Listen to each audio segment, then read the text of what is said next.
Buenos días. Sensiblement différent, le podcast des humains sensibles et différents.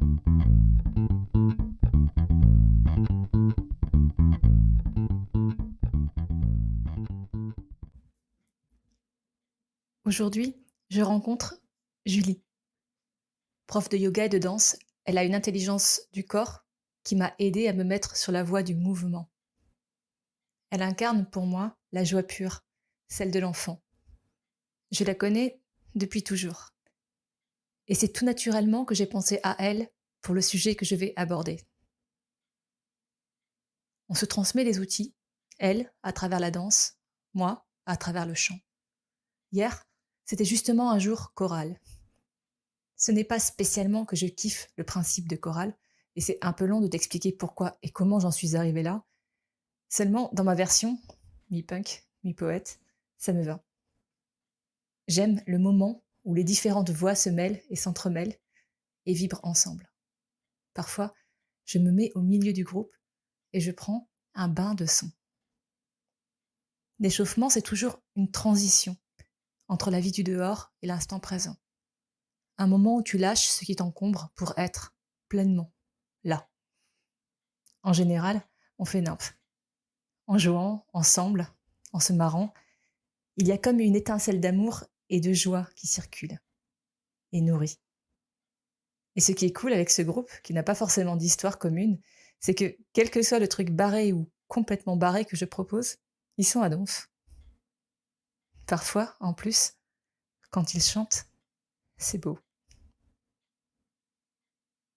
Salut!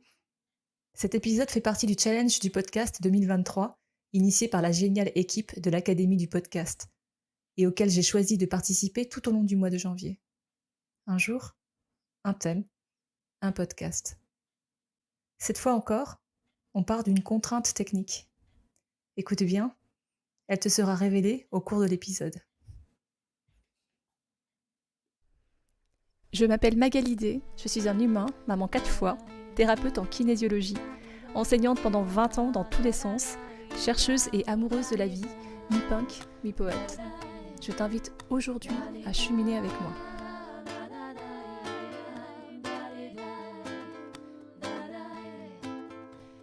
Abonne-toi à ce podcast que tu peux trouver sur toutes les plateformes pour ne rien manquer et participer à cette aventure extraordinaire, la tienne. Tu peux choisir d'être simple auditeur ou de devenir acteur.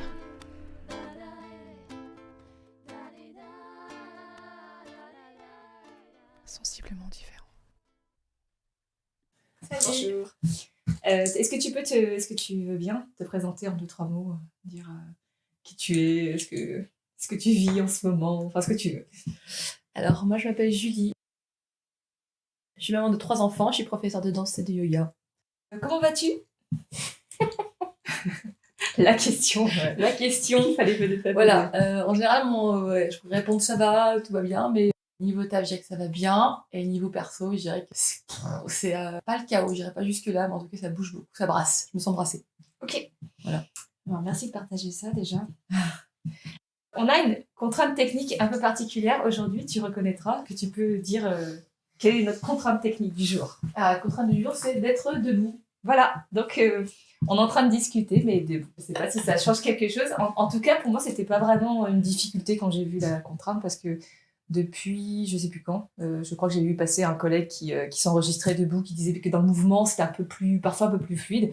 J'avais essayé et j'ai tellement kiffé que je crois que pratiquement tous mes épisodes, je les enregistre debout, sauf quand je suis quelque part où je peux pas. Mais donc voilà, notre contrainte du jour, on est debout. J'avais envie de discuter avec toi d'un sujet qui m'interpelle et puis qui fait écho, en tout cas dans notre histoire commune.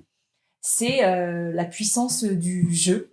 Et le jeu J-E-U, dans le sens de jouer, de s'amuser, de pouvoir rire, mais aussi générer des situations en fait qui relient un peu à l'enfant intérieur, à la joie de faire les choses, à cet élan d'amusement en fait qui comme sauter dans les flaques, les choses qu'on fait pour rien et qui ont un effet quelque part thérapeutique en fait. Il y a vraiment dans cette énergie de jeu, c'est quelque chose je crois qui nous relie. Je voudrais savoir si c'est quelque chose qui te parle. L'énergie du jeu. Ah bah oui, peut-être un petit peu moins dans ma vie, parce que la casquette maman, mère de famille, souvent fait que des fois, bah, tu oublies un peu cet espace-là. Dans la danse et le yoga, j'essaie toujours de mettre une dimension, toujours une notion de jeu, quoi, enfin, légèreté en tout cas. Et c'est quelque chose qui m'avait marqué chez toi, c'est que dans ton approche de la danse notamment, et pour faire comprendre des choses qui sont liées à des mouvements ou au corps, tu as souvent de fois des liens qui sont à des images qui sont extrêmement drôles en fait. Là tout de suite, je vais parler par exemple du poulpe, c'est vraiment le truc par excellence qui parle. Et à travers ces images qui sont à la fois drôles, légères, c'est comme si on arrêtait de penser à ce qu'on est en train de faire, on se met dans la peau de ce que tu proposes et que du coup, ça devient tellement drôle et puis en même temps libérateur que on oublie le regard de l'autre, on oublie si on est en train de bien faire et à travers ça, finalement, on se réapproprie le schéma corporel, mais naturellement, quoi. Est-ce que c'est un truc que toi tu vis ou que tu observes chez les autres? Ah bah oui, c'est beaucoup plus facile en fait. Parce que quand tu commences à expliquer un mouvement, par exemple, bah, ça devient assez mental, enfin, c'est assez naturel chez les gens, passer par le mental. En fait, quand tu passes par une image, les gens l'ont assez facilement et l'intègrent beaucoup plus facilement dans le corps en fait. C'est comme s'ils incarnaient un personnage et c'est beaucoup plus fluide, beaucoup plus rapide après dans le mouvement. Donc le poulpe, ouais, c'est carrément un mouvement, voilà. Faut imaginer le poulpe, la tête, les bras, hop, tentacules, et généralement, ça parle assez bien. C'est assez efficace. Dans ce que tu observes, le fait de passer par ces images qui sont à la fois drôles et puis parfois complètement incongrues parce qu'on ne s'attend pas forcément à faire le poulpe quand on va danser. Est-ce que toi, du coup, ça t'amène de la joie dans ton propre métier? Et est-ce que tu vois que l'impact chez les gens est intéressant? Oui, alors clairement, moi je me marre quasiment à tous mes cours. C'est ce qui fait la caractéristique du cours, c'est que les gens ils voient bien que je rigole. Alors c'est pas de la moquerie, mais en tout cas je rigole, du coup ça détend parce qu'ils s'imaginent bien que si moi je rigole de la situation, ils s'imaginent eux-mêmes faire des trucs. Ouais, c'est léger, ça fait rigoler quoi. C'est un peu l'idée. Est-ce que tu trouves que la façon qu'ils ont d'intégrer le mouvement finalement est intéressante par rapport à si tu passais vraiment par le mental, Ah une oui, description technique? oui. Enfin, Et le rire en fait fait le fait qu'ils lâchent aussi le côté le regard sur eux-mêmes et sur les autres, ils lâchent ça. Comme ça devient un jeu, c'est plus facile. Du coup, il y a le mental qui lâche complètement en fait. dans ce que tu dis, il y a une forme de lâcher prise finalement, notamment par rapport au regard de l'autre, qui est quand même un sacré blocage pour pouvoir oser faire les choses. Est-ce que toi, tu as déjà vécu ce type de situation en tant que joueur, du coup? Oui, ah oui, un exemple très clair, hier soir par exemple, lors de la chorale, on avait un échauffement avec trois mouvements assez simples à faire qui parlent à tout le monde, et moi la première. Il y avait le mouvement des tressaillements, assez simple, enfin, qui parle très vite en fait, le côté mouvement poète, des courbes, des trucs assez légers, et puis le mouvement de référence des inconnus, Isabelle a les yeux bleus, que tout le monde connaissait, mais du coup c'est... Ouais, carrément, en fait, tu rentres dedans, tu te marres parce que tu trouves drôle ce que tu fais, tu regardes les autres, c'est encore plus... C'est drôle aussi, du coup, il y a une espèce de partage. Et c'est du bonheur, pour le coup. Mais je crois pouvoir dire que c'est un peu carrément toi qui m'as mis sur cette voie-là. Parce que j'observais chez toi cette façon de simplifier les choses et de les rendre drôles et accessibles, en fait. Et ce fait de pouvoir rire de soi, rire de la situation, rire de l'image, finalement, je trouvais que moi-même, dans mon corps, j'intégrais beaucoup plus facilement les choses. Après, c'est quelque chose que j'ai beaucoup utilisé dans mon métier, dans l'enseignement, parce que clairement, les enfants, il y a rien de tel pour les amener n'importe où que de les mettre sur la voie du jeu. Enfin, j'ai l'impression que ça décuple tout message, en fait. C'est comme s'il y avait quelque chose qui redonnait le pouvoir aux enfants à travers le jeu. Et ça, franchement, pour moi, ça a été une voie d'enseignement, mais dans les deux sens. Enfin, moi, d'enseignante, mais aussi d'enseignement, pour moi. Effectivement, dans la chorale, donc ce que tu évoques, il y a quelque chose qui est complètement dingue à observer, c'est que quand on propose comme ça quelque chose qui se pourrait paraître complètement barré, mais qu'on s'autorise aussi à le proposer, il y a comme une alchimie. C'est comme si on voyait les enfants renaître, l'étincelle de vie, l'étincelle de joie, d'amour. Il y a quelque chose qui se passe, mais je sais pas le décrire, mais vibratoirement, en tout cas, c'est juste incroyable, quoi. C'est très communicatif. Mais c'est vrai que les enfants, ils sont hyper moteurs. Quand tu fais ces exercices-là, qui, eux, pour eux, ça, c'est naturel, en fait, de jouer. Eux, ils voient dans ton regard le jeu. Du coup, eux, ils jouent.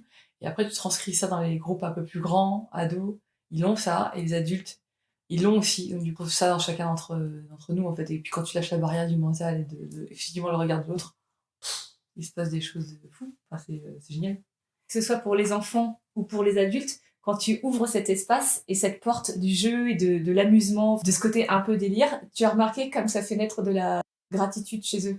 Enfin, tu vois que les enfants, ils peuvent t'embrasser en te disant mais merci. Et c'est comme si ça reconnectait à soi et à l'autre en même temps. Oui. Tu vois ce que C'est je de veux la dire? joie qui émane vraiment, la pure joie. Et c'est vraiment une bulle d'oxygène, du coup, parce qu'on s'autorise à faire un truc qu'on fait plus au quotidien, en fait. Moi, j'ai toujours une admiration pour les gamins qui courent partout, qui font des trucs un peu bizarres, qui sautent, qui tirent la langue, qui courent dans tous les sens. Nous, on fait plus ça.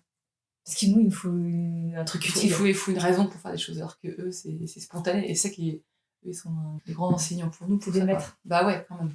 Et c'est vrai On verra bien que ça. peut-être qu'en grandissant, on a la croyance que les choses doivent devenir sérieuses. Oui. Et en fait, ce côté sérieux, il nous coupe de l'énergie du jeu, quoi. Oui. Et dans le jeu, il y a aussi le jeu, le moi, enfin, ce qu'on est. Je crois qu'il y a vraiment quelque chose de l'ordre de la reconnexion vers soi. Complètement. Mais c'est vrai que le côté, effectivement, quand tu es enfant, tu vois les grands comme des personnes sérieuses, droites, qui rigolent moins, en tout cas, qui au moins la bêtise ou la connerie. Et clairement, tu dis, bah ouais, c'est ça. c'est chiant, c'est un peu ennuyeux. Mais du coup, ouais, si on peut garder ça toute notre vie, c'est cool. Enfin, voilà. C'est un axe, hein. Ça Ouais. devient un axe de vie. Du coup, juste pour informer les gens, t'avais choisi quoi comme groupe hier? Évidemment, sans réfléchir, le groupe Isabelle. Isabelle a les yeux bleus, quoi. Ça, c'était une incarnation. Voilà. Je C'était te top. remercie infiniment pour cet échange. Merci pour à ta toi. présence. As-tu trouvé la contrainte technique? Et surtout, quelle place fais-tu au jeu dans ta vie? Est-ce que parfois tu te mets à courir comme un dingue, juste pour rien, parce que tu es en vie? Si tu as aimé cet épisode, partage-le en me taguant. Tu peux aussi mettre 5 étoiles sur ta plateforme d'écoute préférée. Le prochain rendez-vous, Inch'Allah, c'est déjà demain.